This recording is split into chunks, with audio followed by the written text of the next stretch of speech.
She writes letters for these illiterate people at the station during the day. At night she opens the letters, crying with impunity, sharing everyone's secrets, tearing up the bad ones. The good ones stayed in a drawer full of letters, never to be sent. This way, she makes $2 per letter. The next day, the mother and son who'd written yesterday came in and asked her if the letters had been mailed. All she could do was lie and say it was going out today. The woman was overjoyed. She thought the tone of yesterday's letter was a bit too much. She had to revise it. She hoped to win her husband back, but the boy dropped his toy on the pavement as he came to the curb to pick it up. In the middle of the road, his mother was hit by a bus. The boy sat on a bench by the side of the road, as if the whole world was against him. The next day he went to the station. He wanted to write a letter to his father, but the woman didn't show any mercy. She asked the boy if he had any money. Mostra.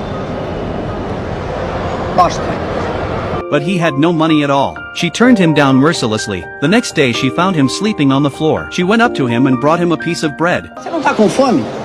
Já comi, obrigado. It wasn't a sign of conscience, it was to make a fortune. At closing time she gave the boy another ticket. Homeless, Joshua came to Dora's house. She offered her hospitality, and her friend liked the boy. But in the evening he found a photograph of himself. It was a letter his mother had written to his father yesterday. Dora grabbed the envelope. She sheepishly explained that the letter would be posted tomorrow. But the next day she took Joshua to an institution and gave him to a friend. She was given $1,000. And so Joshua was used by her. Dora bought a new TV, but the friend knew the money was from a different source. She inquired about Joshua's whereabouts. She learnt of Dora's behavior. She reminded her that the organization was a scary underground group. Irene! Que saco! Não se fala mais nisso, hein? Dora tossed and turned during the night. She realized she might be the bad guy. The next morning, she took all her savings with her. She found photos of the children in an envelope. Dora went back to the organization. She gave them to the woman who'd seen her last time. While she discussed it with the leader, Dora crept into Joshua's room, but seeing the liar in front of her, he'd rather stay here. Dora could only drag him outside. Joshua's screams alerted the others. She slammed the door behind her with all her strength. And so Dora saved Joshua, but he was still disgusted by the liar. Esse motorista eu mudei de ideia. Dora kept a lookout. She called a friend, and the bad guy had found his way home. Now Dora couldn't go home. She bought Joshua a bus ticket. She was going to take him to his father. The stubborn Joshua left the ticket and the letter. He was going to go on his own. Looking at the poor little fellow, Dora got on the bus at the last minute, and so the two of them set off on their journey. At the stopover, they changed their clothes. The relationship between the two of them gradually eased, but Dora made a decision. While he was asleep, Dora quietly opened her backpack. She took out her wallet. She put some money in it. Before getting off the bus, she gave the driver some money. She asked him to take care of the child. Dora got out of the car. With the money she had left, she bought a return ticket. She watched the bus leave. She breathed a sigh of relief. But then she turned around and saw Joshua getting off the bus too. She'd abandoned it again and again, and failed again and again. There was nothing Dora could do. Joshua didn't say anything, but the more she did, the more guilty she felt. Se quiser falar comigo, eu tô ali na outra mesa.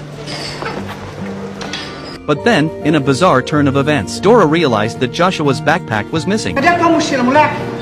Now they had nothing left. Dora tried to get a refund for the return ticket, but the bus had already left. Dora kept an eye on a man's food. He could see that these two men were in trouble. He was kind enough to share his food with them. The man was a delivery driver. He took Dora and the two of them on their way. He stopped at a small shop to make a delivery. Joshua stole some sweets when no one was looking. He's full of it. He told Dora to get in the car and eat. Dora knows he's stolen something. She gathered up the food and put it in a bag. She taught him not to steal, and she went to the shop and stole a lot of food to fill her stomach. Before she left, the owner stopped her and asked her to open the bag. He knew Dora had taken the food. The truck driver explained to the owner, "This is his friend. She wouldn't do that." The boss let it go for the driver's sake. He avoided humiliating Dora. The driver is as unattached as Dora. Dora took a liking to him. The next day they came to the restaurant. Dora expressed her feelings for him, but the chauffeur acted unnaturally. Dora could see it too. To ease the awkwardness, she went to the bathroom and borrowed lipstick from a lady, but the kind lady gave it to her straight away. It was the first time she'd put makeup on herself in years, but when she came back she found the driver had fled in his car. They had no one to turn to, but the journey continued. A red truck pulled up. The driver demanded $10 each. Dora could only offer her watch. Finally, they arrived in Joshua's father's town. They were guided by the locals. They arrived at a farm. Joshua couldn't wait to see his father, but when the man read the letter, he said, Sou eu não, dona. Eu sou Jessé. Essa carta é para Jesus que morava aqui antes. He turned around and got an address. Joshua's father sold the place. He moved somewhere else. He left the place in despair. The two of them went back to town. No car to get out of here. And no money for food. Dora complained. Meu Deus, eu não sei o que eu fiz a Deus pra merecer isso, eu não sei. Você é um castigo na minha vida. Não tô com fome. Eu não tenho fome, não é? Eu não tenho fome, só você. Não tem comida. Não tem mais dinheiro, não tem mais comida. Acabou. Se é isso que você quer saber, acabou. The unintelligent Joshua fled. Dora rushed after him. Through the praying faithful, she came to a room. After so much trouble, and not having eaten for a long time, Dora fainted.